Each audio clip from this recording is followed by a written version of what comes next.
Amigos y amigas, vamos a ir a la gira del presidente López Obrador en la campaña de producción para el autoconsumo por la zona norte en Guadalupe, Nuevo León. Hoy el presidente está muy preocupado por la escasez de alimentos a nivel mundial, por la guerra entre Rusia y Ucrania. Hay que recordar que México le compraba mucho aceite vegetal a Ucrania. Además le compraba o le compra harina para hacer el pan. Hoy en México se ha acabado esa costumbre, se podría decir que teníamos con los mexicanos de sembrar mucho trigo. Había muchos trigales en el pasado, hoy ya no se ven. Hoy el presidente por eso ha emprendido esta campaña de producción para el autoconsumo. Vamos a ver cómo reciben al presidente López Obrador y vamos a escuchar su discurso. Bienvenida al presidente de los Estados Unidos mexicanos.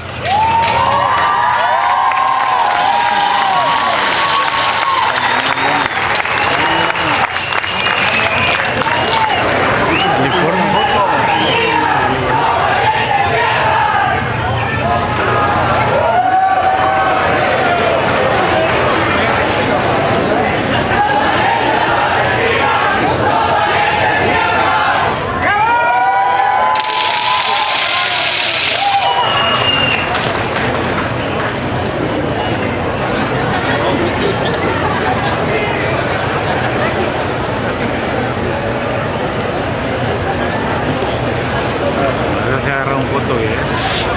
Ahorita lo hablamos. ¿Qué pasó, Serge?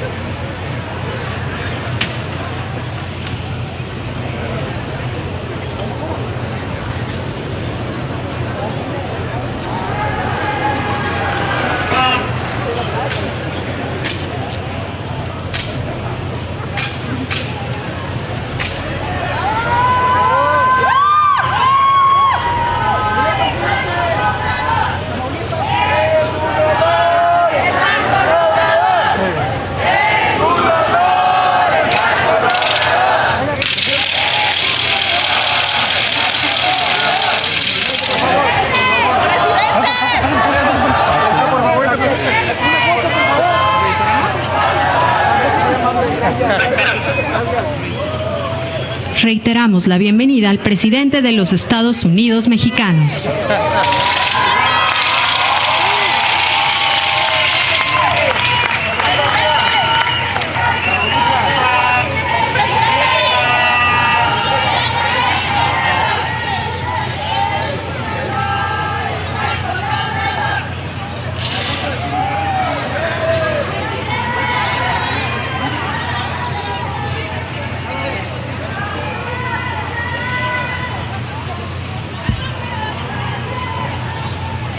¿Qué pasó, Serge?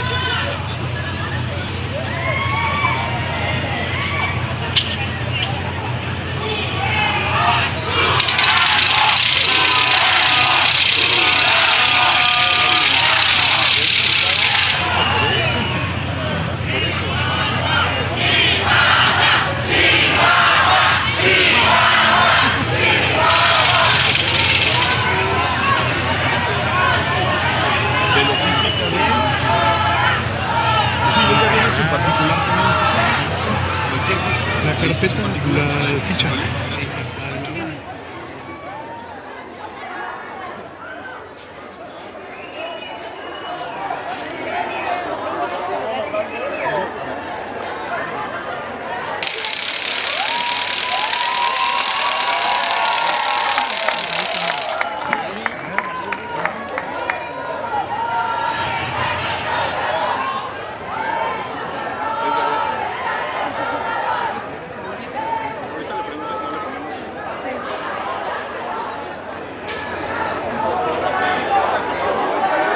Reiteramos la bienvenida al presidente de los Estados Unidos mexicanos.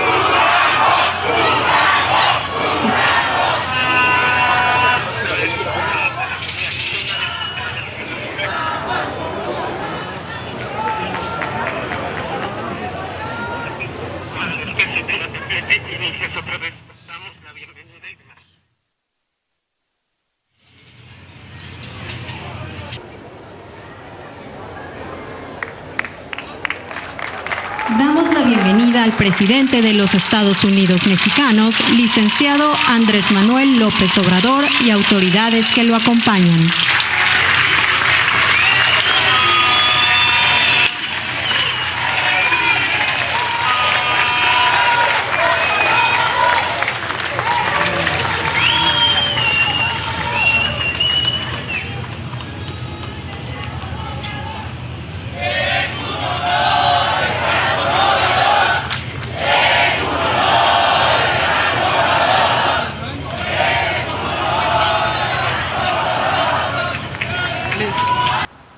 Estimado público, escuchemos el mensaje que nos dirige el presidente constitucional de los Estados Unidos mexicanos, licenciado Andrés Manuel López Obrador.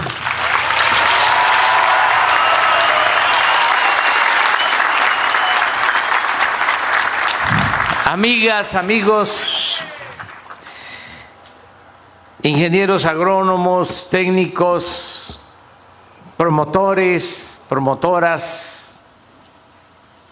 extensionistas, me da mucho gusto estar con ustedes en esta primera reunión regional que estamos iniciando aquí en Nuevo León.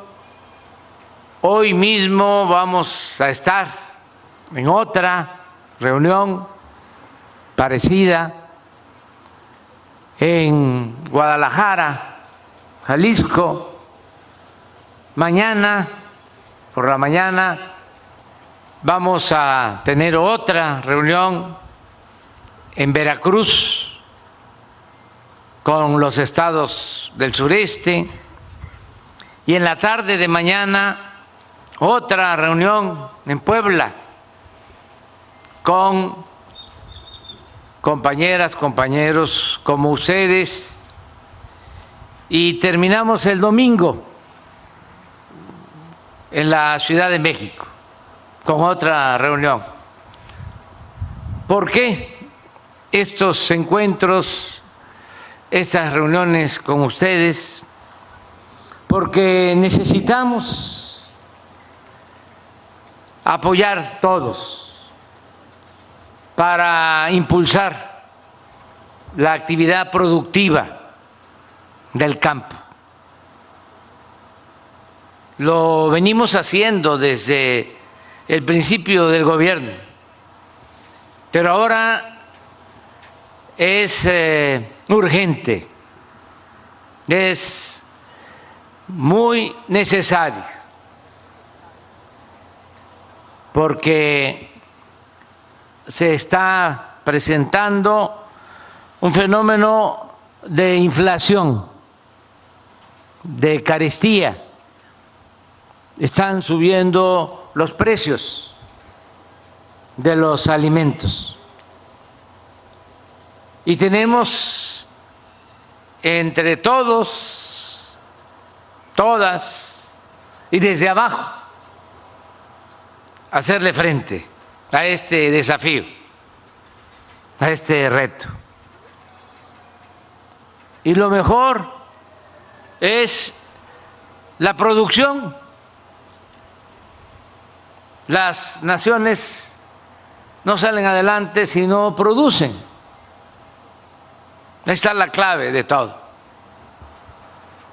En los últimos tiempos se ha apostado mucho a la especulación financiera, pero eso es ficticio. Al final de cuentas, lo que vale es lo que se produce.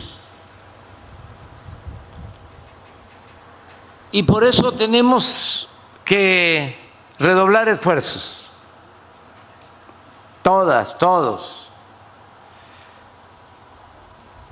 Hay una lección que queda de manifiesto en estas crisis. Ya es la segunda que enfrentamos. La primera fue muy difícil porque tuvo que ver con la pérdida de vidas humanas, la pandemia del COVID. Esa nos dañó mucho, nos dolió mucho, pero ya salimos, porque también nos aplicamos todos.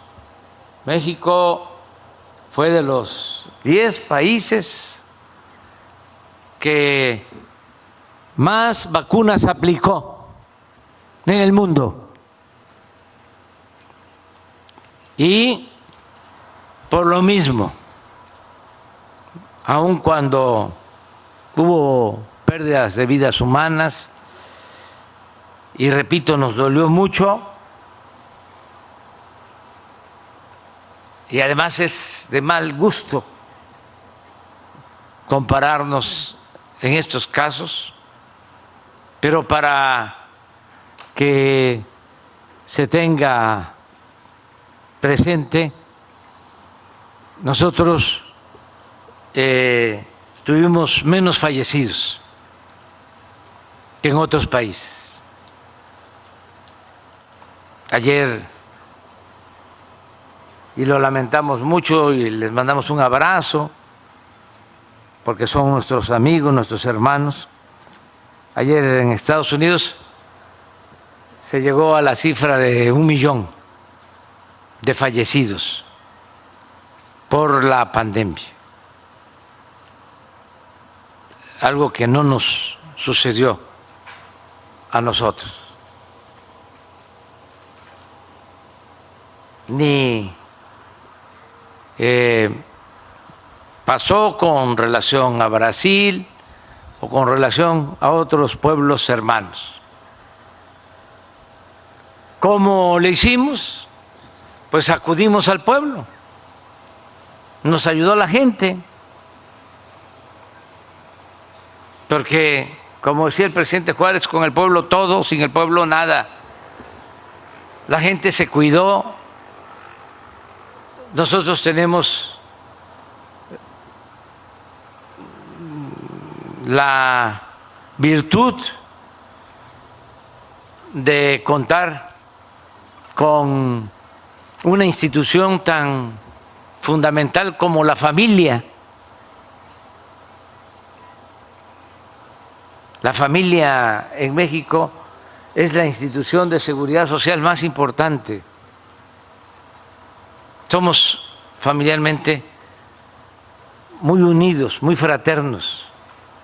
Esto no sucede, lo digo con todo respeto, en otros países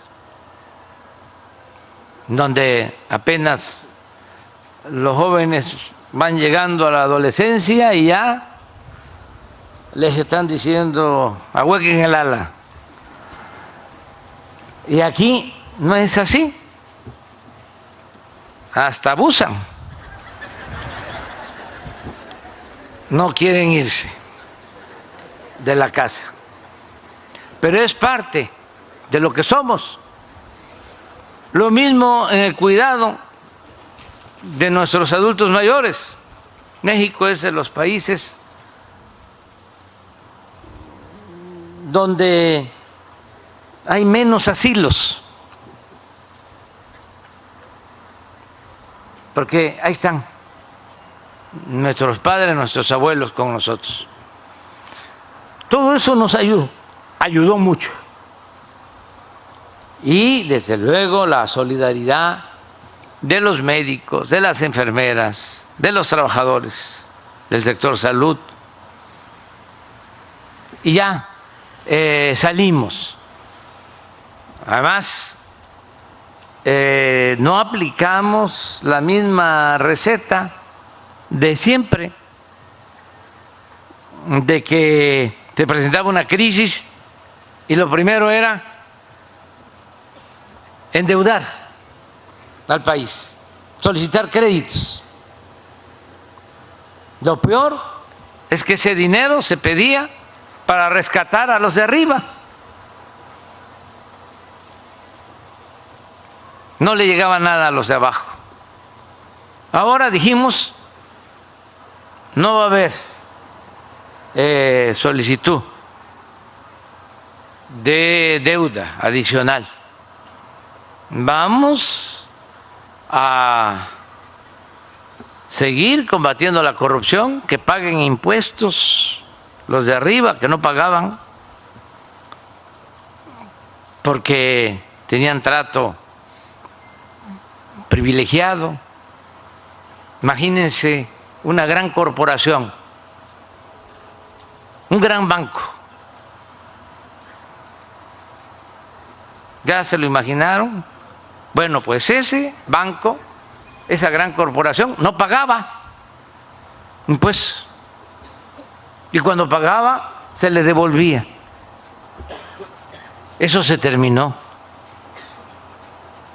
Y ahora todos pagamos impuestos.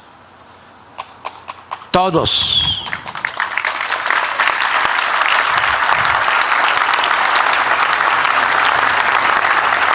Porque la gente más humilde siempre ha pagado impuestos. Porque en todo lo que se compra, ahí va incluido un impuesto, ahí va el IVA. Pero había quienes no pagaban. Afortunadamente, esto lo entendieron los potentados, de que ya eran otros tiempos.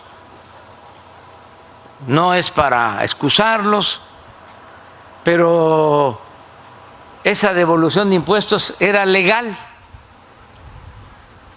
Tuvimos que modificar la Constitución, el artículo 28, para prohibir los monopolios y al mismo tiempo prohibir la condonación de impuestos.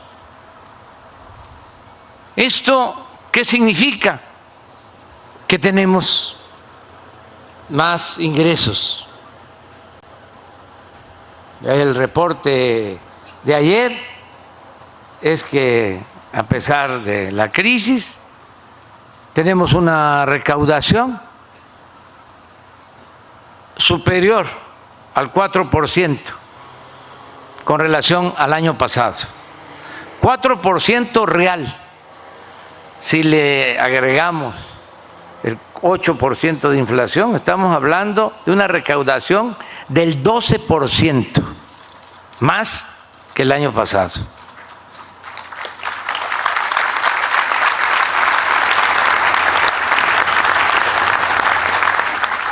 Y lo otro que nos ha ayudado mucho es no permitir la corrupción, que como siempre lo he sostenido, la corrupción hay que combatirla no solo por razones de índole moral, sino porque es mucho lo que se iba por el caño de la corrupción. Se robaban mucho, muchísimo. Entonces, al no haber esa corrupción, contamos con presupuesto, porque en vez de hacer una obra se pueden hacer 2 o 3 con el mismo dinero. Y lo otro que nos ha ayudado es la austeridad republicana, es decir, que no haya lujos en el gobierno, nada de gastos superfluos, de fantocherías, sino ahorrar. Todo esto, ¿con qué propósito? Para que el presupuesto le llegue al pueblo, porque el gobierno estaba ensimismado. Todo el presupuesto se lo tragaba el mismo gobierno. Todo era puro gasto, llamado corriente. Estaba bien aplicado lo del gasto corriente. Ahora no, gastamos lo indispensable, lo básico. No le cuesta mucho al pueblo mantener el gobierno. Antes era un gobierno mantenido y bueno para nada.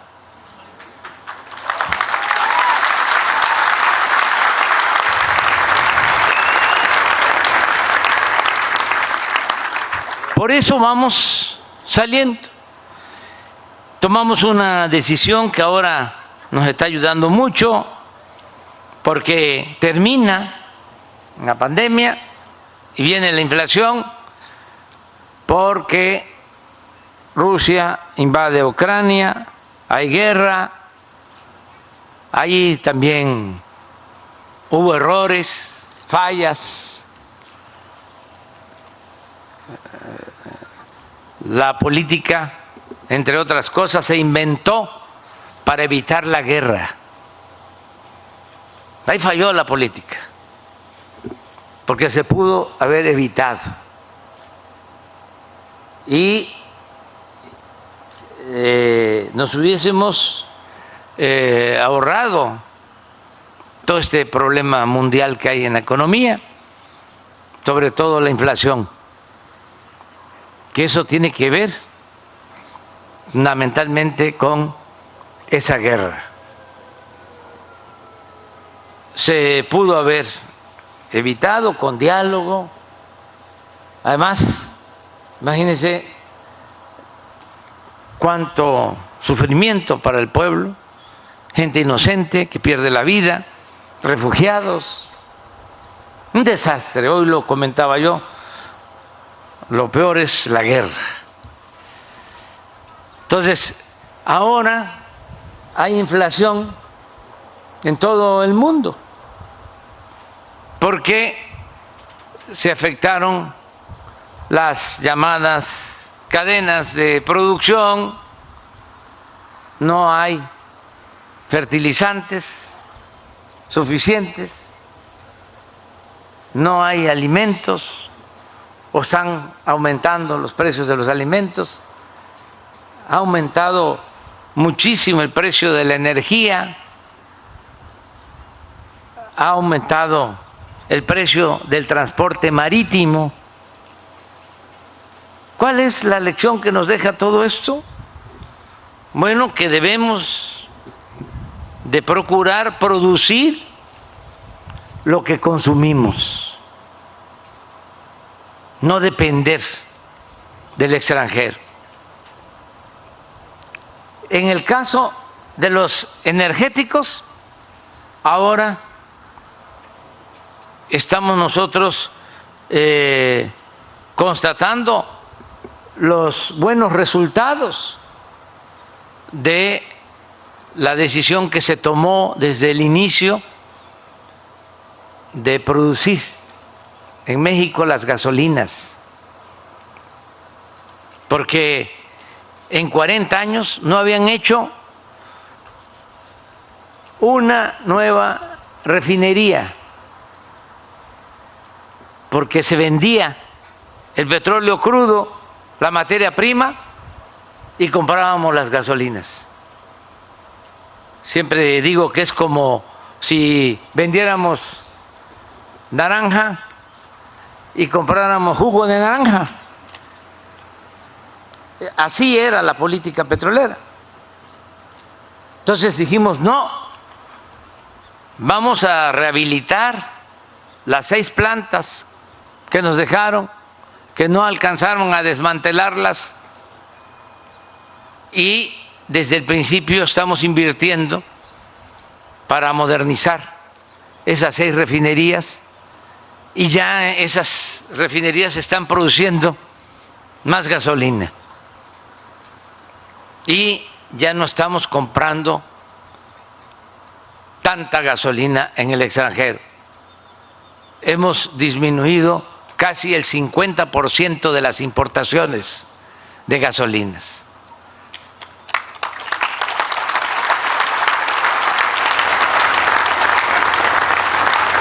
Pero además ya estamos por inaugurar una nueva refinería en Dos Bocas, Paraíso, para 300,000 barriles, que nos va a permitir producir como 150,000 barriles de gasolina, 340,000 barriles de crudo que se convierten en 150,000 barriles de gasolina y diésel y otros derivados del petróleo. Y también compramos una refinería. Les cuento en breve la historia. Cuando Salinas, en vez de hacer la refinería en México, se asoció con la empresa Shell, que es una petrolera extranjera, y se hizo la refinería, pero en Texas. Y a Shell le quedó el 51% de las acciones y a Pemex el 49%. Y como Shell tenía el 51%, pues ellos decidían, ellos administraban, casi nunca tenía Pemex ganancia. Llegamos y se vino la crisis de la pandemia y ellos calcularon que ya no iba a ser negocio y pusieron en venta varias refinerías, no esta, porque nosotros ya teníamos el análisis de que esta era una buena refinería y les dijimos, en vez de estas 3 que estás vendiendo, te compramos la de Deer Park, la de Texas, donde estamos de socios. Te compramos tu 51% y ya le queda a México la propiedad. Y aceptaron, y ya tenemos esa nueva refinería en Texas. Y ya estamos trayendo gasolinas.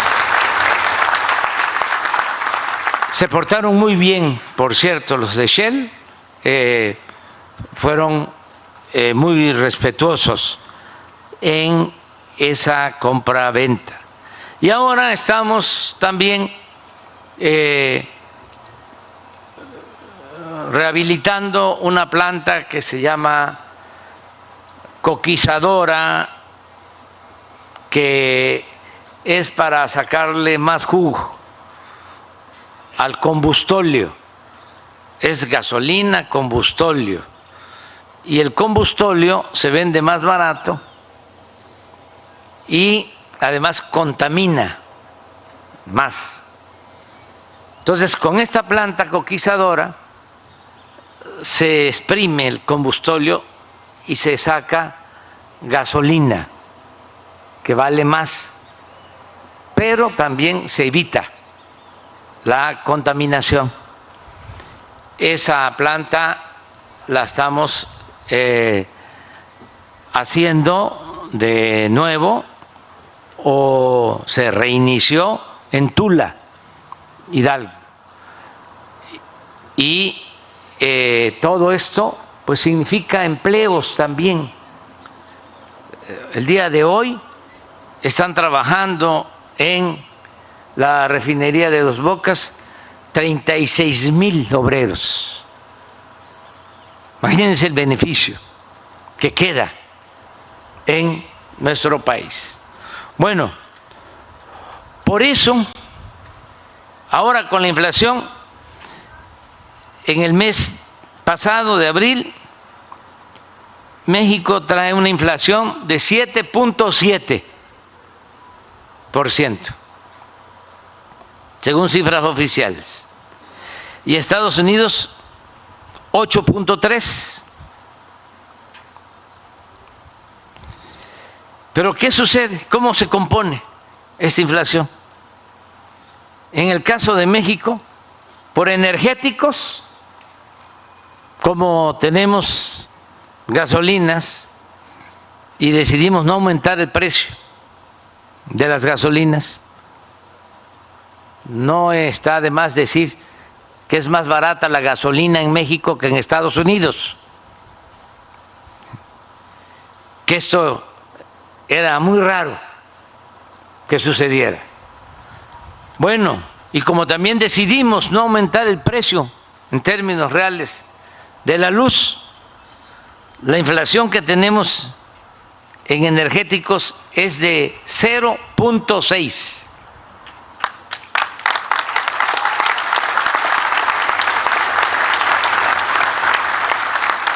De los 7.7, 0.6. Ahí hay control. Ahí no tenemos problema porque sigue la política. Al contrario, vamos a inaugurar en julio la nueva refinería y van a seguir modernizándose las anteriores y ahí hay control. Y vamos a cumplir de que no aumente el precio de las gasolinas, porque ahora con la crisis también ha aumentado el precio del petróleo crudo. Ha llegado a estar a más de $100 el barril. Entonces, esa utilidad que tenemos, porque todavía hay una cantidad que exportamos de crudo, lo que estamos obteniendo de ganancia es lo que estamos utilizando para pagarle impuestos a Hacienda. Y así es, ¿verdad, Juan Pablo? Sí, y no aumentar el precio de las gasolinas. Entonces, ahí no hay problema, eso lo tenemos resuelto. En Estados Unidos, de los 8.3 de inflación, ellos tienen 2.1 en inflación de energéticos. Nosotros 0.6 y ellos 2.1. Ellos tienen aquí un problema. Incluso ya están hablando de un decreto que van a poner a consideración del Congreso para controlar los precios de los combustibles. ¿En dónde nos ganan? ¿Y por qué estamos aquí? Bueno, porque de los 7.7 de inflación, 3.6 son por alimentos en nuestro país, por aumento en el precio de los alimentos, mientras ellos, de los 8.3 de inflación, solo tienen 1.3 por alimentos. Entonces, en el resto, nosotros traemos 3.5, ellos traen 4.9. ¿Dónde es que tenemos el problema? En alimentos. Y tenemos que enfrentar el desafío. Así como nos propusimos la autosuficiencia energética, producir en México las gasolinas para no comprarlas, así tenemos que hacerlo con los alimentos, producir en México lo que consumimos, sobre todo los básicos, maíz, frijol, arroz, el trigo, la carne, el pollo, la leche, los huevos, lo que se consume más, lo que tiene que ver con la llamada canasta básica. Entonces, ¿cómo hacerle? Hay varias formas. Si estuviésemos en los gobiernos anteriores, los agrónomos neoliberales, que son poquitos, no son muchos, pero sobre todo los tecnócratas estarían pensando en la producción a gran escala, primero, mecanizar la tierra, ararla, semillas mejoradas, aunque sean transgénicos, fertilizante, aunque se destruyera el suelo, mucho crédito y mucha corrupción. Entonces, ya nosotros no estamos pensando solo en eso. Sí, hay que impulsar la producción comercial, desde luego, pero vamos primero abajo, vamos a que coman los que nos dan de comer, vamos primero a ayudar a que produzcan los campesinos más humildes, más pobres. ¿Qué es lo que hacen? Pero que hay veces que ni siquiera se les reconoce, ni siquiera se les toma en cuenta y mucho menos se les ayuda. Entonces, ¿qué es lo que tenemos que hacer primero? Impulsar la producción de autoconsumo. No es solo la producción de mercado para satisfacer el mercado interno. Primero, que la gente tenga su maíz, su frijol, que con ese maíz pueda darle de comer a las gallinas y sus animales de patio. La economía campesina, que es muy importante y que se fue abandonando.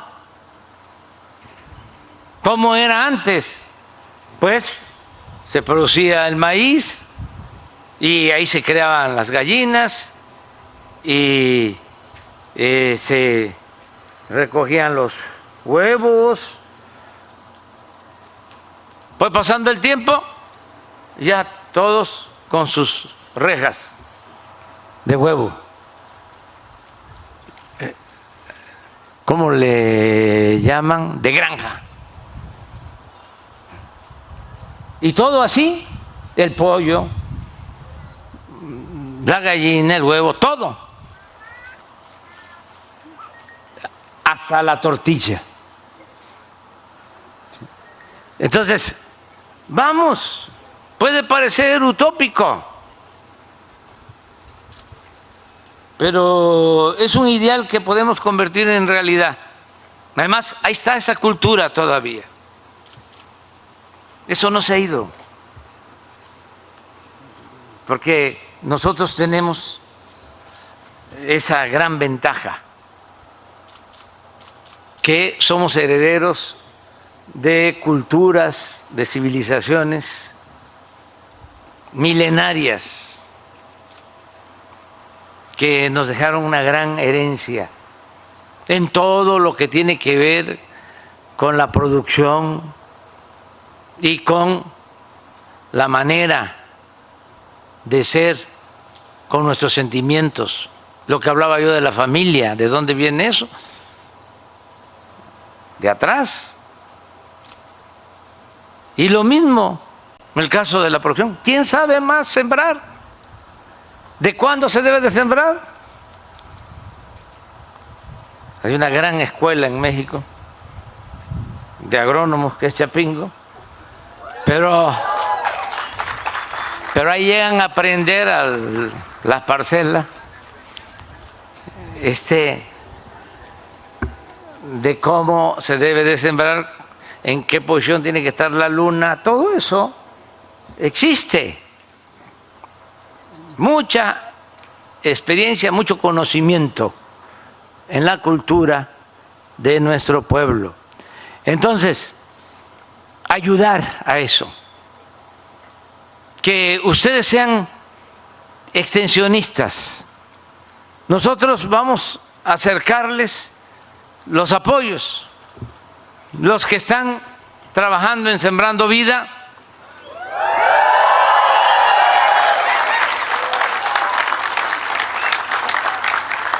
Sí, están sembrando árboles maderables. Bueno, ahora ahí en medio, intercalado, maíz, si se puede.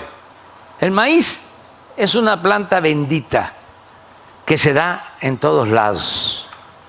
Se da en lo alto, se da abajo, se da con frío, se da con calor. Es una planta, repito, bendita.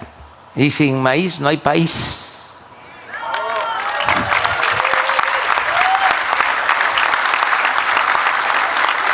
Lo mismo el frijol. Entonces, todos a sembrar. Y vamos viendo cómo ayudamos. Nos unimos todos abajo. Ustedes, Sembrando Vida, con los promotores agrícolas que trabajan en la Secretaría de Agricultura, agrónomos, extensionistas, que nos ayuden también los servidores de la nación y todos los que estamos trabajando abajo. Nos unimos y es una campaña. Yo decía jornada, pero no, porque la jornada puede ser para un día, un mes, 2 meses. No, esta es campaña permanente, campaña para producir lo que consumimos, una campaña de producción para el autoconsumo, y vamos ayudando. Yo les pregunto a ustedes, ¿vamos a trabajar en esto?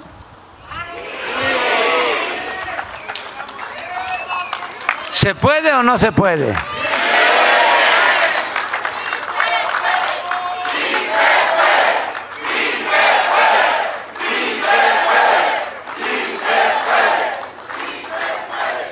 Poco a poco vamos a ir organizándonos, pero ya no perdamos mucho tiempo, porque ya cuando se encontró por primera vez Hidalgo y Morelos, cuando el movimiento de independencia, aunque hay una polémica sobre el lugar, pero todos dicen que en Charo, Michoacán, que se encontraron, ¿saben cuánto tiempo hablaron esos 2 curas rebeldes extraordinarios?